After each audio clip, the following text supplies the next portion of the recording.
కరీంనగర్లో ఫిబ్రవరి 11 నుండి 16 వరకు 2 లక్షల మందితో కరీంనగర్లో స్వదేశీ మేళా నిర్వహించడం జరుగుతుందని, 5,000 మందితో భారీ ఎత్తున స్వదేశీ జాగరణ మంచ్ జాబ్ మేళా, స్వదేశీ ఉత్పత్తుల మార్కెటింగ్పై అవగాహన, స్వదేశీ మేళా గౌరవాధ్యక్షులుగా కేంద్ర మంత్రి బండి సంజయ్ చేతుల మీదుగా స్వదేశీ మేళా బ్రోచర్ ఆవిష్కరించడం జరిగింది.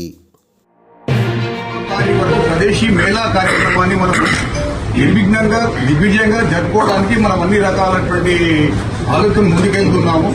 దాదాపుగా 2 లక్షల మంది అందులో ఆ స్వదేశీ మేళాలో పార్టిసిపేట్ అయ్యి మన యొక్క డిఫరెంట్ స్టాల్స్ నుంచి అన్ని రకాల ఉత్పత్తులను మనము చిన్నవాళ్ళని పైకి మార్కెటింగ్ తీసుకొచ్చే ప్రయత్నంలో, తర్వాత ఆటలు, మన దేశీయ ఆటలు, ఖోఖో, కబడ్డీ అట్లాంటి వాటికి ఆయుర్వేద ఉత్పత్తులు కూడా ఇవన్నిటి కూడా ప్రదర్శన ఉంటుంది.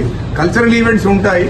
ప్రతిరోజు ఉదయం 11 గంటల నుంచి 1:30 వరకు ఒక ముఖ్యమైనటువంటి అంశాల మీద భారతీయత, సనాతన ధర్మము, స్వదేశీ స్వావలంబన అంటే మనం స్వతహాగా డెవలప్ కావాలి. ఒక జాబ్ సీకర్ కాకుండా జాబ్ ప్రొవైడర్స్ అంటే మనమే ఒక ఉద్యోగం ఎందుకు కల్పించకూడదు. గతంలో మన ప్రపంచంలో భారతదేశము 32% జీడీపీతో మనం ముందుకెళ్ళినాము. అలాంటిది వివిధ కారణాల వల్ల, అంటే వివిధ దేశాలు మన మీద అటాక్ చేయడం వల్ల మనం ఒక బానిసత్వానికి లొంగిపోయి జాబ్స్ అని ప్రయత్నం చేస్తున్నాము.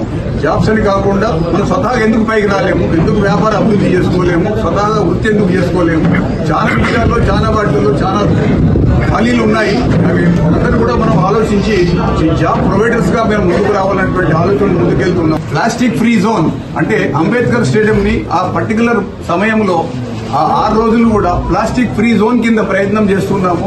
మీ అందరి సహకారాలు మేము ఆశిస్తూ ఈ అవకాశం ఉన్నటువంటి పెద్దలకు, మంత్రి గారికి, అమాత్యుల గారికి మరొకసారి తెలంగాణ స్వదేశీ జాగరణ మంచ్ తరఫున వారి కృతజ్ఞత తెలుపుతూ, వచ్చినటువంటి మా కమిటీ సభ్యులందరికీ కూడా ధన్యవాదాలు తెలుపుతున్నాను.